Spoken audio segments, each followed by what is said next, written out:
So hello everyone, welcome back to my channel and good morning. আজকে আমাদের মানালিতে 4 days, আর 4 days হয়েই গেল। তো আজকে আমরা এখন কাসোল মানিকারণ হয়ে তো ব্যাক টু হোম। তো ট্রেন আছে আমাদের, রাত্রে ট্রেন চণ্ডীগড় থেকে আছে। তো তার আগে আমরা ওই কাসোল আর মানিকারণ সাইডটা একটু ঘুরবো। তো ভাবলাম তোমাদেরকে আজকে আমি আমার মানে ঘুম ভাঙা থেকে বাইকটা দেখাই। তো এখন আমি সবে ঘুম থেকে উঠেছি, এখন ফ্রেশ হইনি, চান টান করবো, তারপর রেডি হব। তো বাইকটা তোমাদেরকে দেখাই, একবার দেখো। আমি এখন বসে আছি খাটে, আর দরজাটা মাকে বললাম একটু খুলে দাও। এদিকে পর্দাও আছে, পর্দাটা আর খুললাম না, সরলাম না, থাক। আর ভাবলাম তোমাদেরকে দেখাই যে দরজা খুলেও আমরা দেখতে পাচ্ছি সকালবেলায় উঠে যে পাহাড়, মানে কুয়াশায় ঢাকা একটা পাহাড়। ধীরে ধীরে কুয়াশা কাটছে, রোদ উঠবে। তো যাই হোক, আমাদেরকে এবারে মানালিকে টাটা বলে যেতেই হবে, মন চাইছে না। এদিকে ঠান্ডাটার কথা ভেবেও মনে হচ্ছে না এবার একটু বাড়ি ফিরে যাই। তো যাই হোক, তো চলো। সো আমরা সবাই এখন রেডি হয়ে চলে এসেছি বেরোনোর জন্য। তো আমাদের চেক আউটও হয়ে গেছে, কিন্তু যাওয়ার আগে একবার ভাবলাম যে আমাদের যে হোটেলটায় আমরা ছিলাম সেখানে সামনেই ছোট্ট করে একটু বাগান আর এরকম দোলনা ছিল। তো দোলনায় বসা হয়নি আমার, তো সে কারণে ভাবলাম একটু দোলনায় দুলতে দুলতে একবার দু চোখ ভরে এই মানালি শহরটাকে দেখে নিই। মন চাইছে না যেতে, কিন্তু তবুও বাড়ি তো ফিরতেই হবে। সবাই আবার একটু রিসেপশানে গেছিলো, একটু কথা টথা বলছিল, আর আমি এই দোলনায় দুলছিলাম আর দেখছিলাম নীল আকাশ, তার সাথে এই পাহাড় চারিদিকে, অপূর্ব লাগছিল দেখতে, খুব সুন্দর লাগছিল। আর আমাদের এই যে হোটেলের সামনে যে গাছগুলো, এই যে গাছগুলো আমি দেখাচ্ছি, এগুলো আবার আপেল গাছ ছিল। তো আমরা যদি আপেল সিজনে যেতাম তো তখন আমরা আপেলটাও দেখতে পেতাম। তো যাই হোক, তো চলো এবারে কাসোলের পথে আমরা রওনা হই, আমাদের গাড়িও রেডি, তো চলো। পাহাড়টা বেশি কাটতেও পারেনি, দেখো।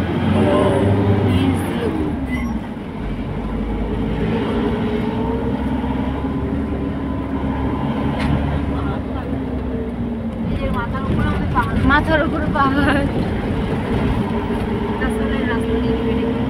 এই যে আমরা এখন প্রায় পৌঁছেই গেছি বলা যায়, আর এটাই হলো কাসোল আর মানিকারণের দিকে যাওয়ার রাস্তা। তো কাসোল হলো হিমাচল প্রদেশের একটা গ্রাম। তো আমাদের মোটামুটি বেশ কিছুক্ষণই সময় লাগলো মানালি থেকে কাসোল আসতে। তো আমরা এখন ফার্স্টে এসেছি মানিকারণ, এটা হলো মানিকারণের গুরুদুয়ার। তো আমি অবশ্যই ফার্স্ট টাইম গুরুদুয়ারেই এলাম, আর সেটাও মানিকারণের। তো আমার তো দারুণ লাগছে জায়গাটা, মানে খুবই সুন্দর। আর যেটা সব থেকে বেশি ইন্টারেস্টিং, চলো তোমাদেরকে সেটাই আমি দেখাবো। মানে প্রকৃতির কি অপূর্ব সৃষ্টি, আর মানে দু চোখ ভরে আমি শুধু দেখছিলাম। তো চলো তোমাদেরকেও আমি দেখাচ্ছি। আস্তে আস্তে যাই, আর প্রচুর লোক, আর তার সাথে প্রচণ্ড ঠান্ডা।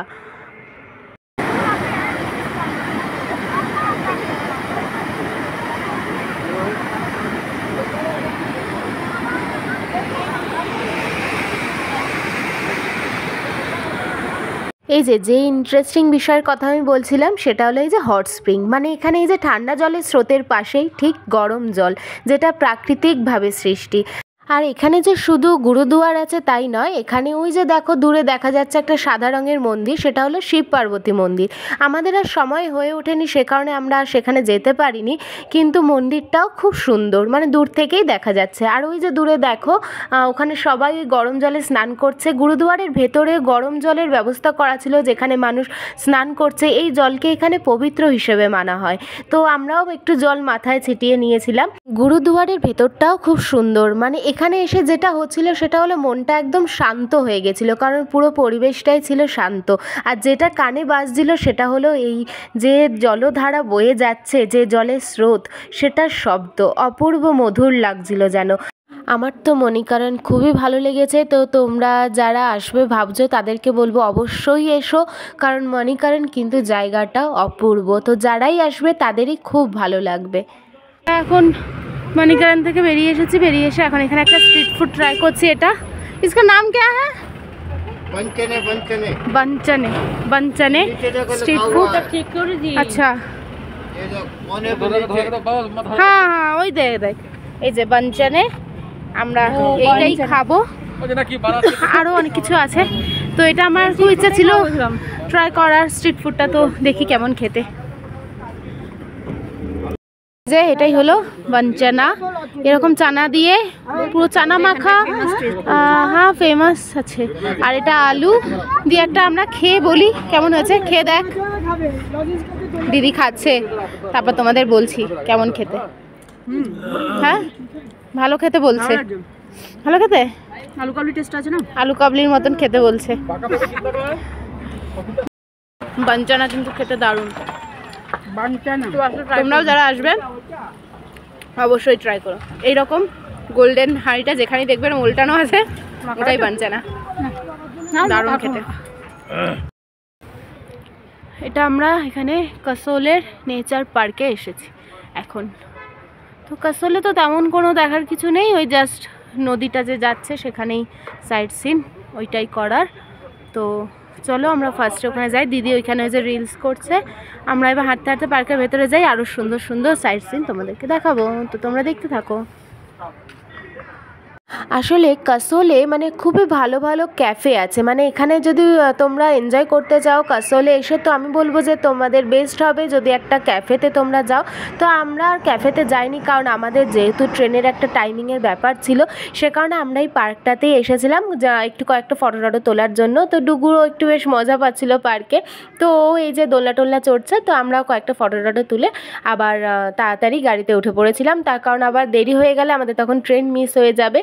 তো সে কারণেই তো আমার তো বেশ ভালোই লাগলো কাসোল আর মানিকারেন। তো আমরা এবার বাড়ির পথের দিকেই রওনা হলাম, আর এই পাহাড়কে ছেড়ে যেতে মন চাইছে না, তাই তো বারবার মন গেয়ে উঠছে আরও একবার চলো ফিরে যাই, পাহাড়ের ওই বুকেতে দাঁড়াই, কিন্তু কি করব, যেতে তো হবেই। তো আমরা এখন ট্রেনে উঠেই পড়েছি, আমাদের ট্রেন আবার ছিল রাত্রিবেলা, তো এসেই আমরা সবাই মানে শুয়ে পড়েছিলাম, যেহেতু অনেকটা দূরে জার্নি করে এসেছি, প্রায় ওই 10 ঘন্টা মতন আমরা বাস জার্নি করে তারপরে আমরা আবার ট্রেনে। তো আমাদের ট্রেন ছিল রাত্রি ওই 1:25 নাগাদ, তো অনেকটাই রাত। আর তারপরে এসে আমরা তাই সবাই ক্লান্ত হয়ে গেছিলাম, ঘুমিয়ে পড়েছিলাম। আর এখন এই যে সকালবেলা উঠে এখন সবাই একটু বসেছি ফ্রেশ হয়ে নিয়ে। আর এই ট্রেনটাই হলো 2 দিনের জন্য আমাদের ঘর, আর তাই অবস্থা দেখো চারিপাশে অগোছালো। তো যাই হোক, আর এই যে আমি এখন নিজেকে আয়নাতে দেখো ওই যে দেখাচ্ছি, আর এই যে পুচকেকে দেখো, যখন আমরা ট্রেনে যাচ্ছিলাম তখনও কি ভয় পাচ্ছিল যে ওপরে ও নাকি শুলে পড়ে যাবে, আর তারপর যখন যে দেখলো যে পড়ছে না, তারপরে খুব মজা পেয়েছে, ওই ওপরের সিটটাতেই ও পুরো বসে আছে, শুয়ে আছে, ওখানেই খেলছিল। তো সবাই মিলে একসাথে যাচ্ছিলাম, ভালোই লাগছিল।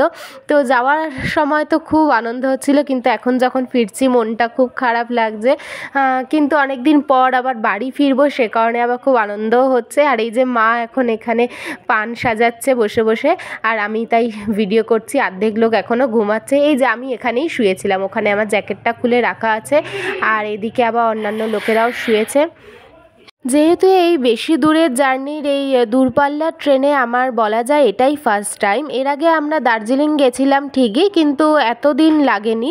আর এখানে তো প্রায় 2 রাত্রি আমাদেরকে কাটাতে হয়েছে ট্রেনে। তো যাওয়ার সময় আমরা স্লিপারে টিকিট কেটেছিলাম, সে কারণে একটু প্রবলেম হয়েছিল, প্রচণ্ড ঠান্ডাও লাগছিল।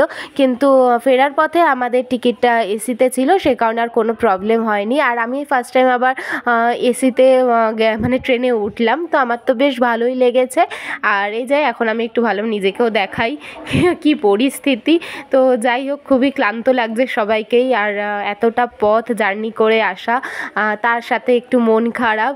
আর এখন এই যে মা কমলা লেবু খাচ্ছে, আর আমিও খাবো। আমি আর মা এখন এই যে গল্প করতে করতে একটু কমলা লেবু খাই, তারপর আবার সন্ধেবেলা দেখা হচ্ছে কি করি। এই যে সন্ধে হয়ে গেছে, এখন আমি আবার এসেছি ওই দিদিদের ওইদিকে।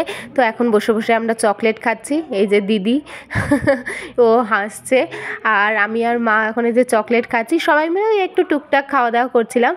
এখন পরের দিন সকালবেলা হয়ে গেছে, মানে ট্রেন এখন হাওড়ায় ঢুকে যাবে কিছু ঘন্টার মধ্যেই, তারপরেই আমরা একদম বাড়ি ফেরার পথ ধরবো। আর তার আগে আমি এখন এই যে হাতে চা নিয়ে বসে পড়েছি একদম জানলার ধারে, আর বাইরে খুব সুন্দর চাষের ক্ষেত দেখা যাচ্ছে। আর আমার এরকম জানলার ধারে বসে চা খেতে কিন্তু বেশ লাগে। তাহলে এই লং জার্নি ট্যুরের আজকে লাস্ট ডে। আর আমি এই ট্যুরটাতে যে একা ঘুরেছি তাই নয়, এই ভিডিওর মাধ্যমে কিন্তু আমি তোমাদেরকে সঙ্গে নিয়েই ঘুরেছি। আর এই হিমাচল প্রদেশের এই প্রাকৃতিক সৌন্দর্যে নিজেকে সাক্ষী করতে পেরে আমার তো খুব ভালো লেগেছে। তোমাদের এই ভিডিওগুলো কেমন লাগলো সেটা আমাকে অবশ্যই কমেন্টে জানিও। যদি ভালো লাগে একটা লাইক করে দিও, আর চ্যানেলটিকে সাবস্ক্রাইব করতে ভুলো না প্লিজ। টাটা।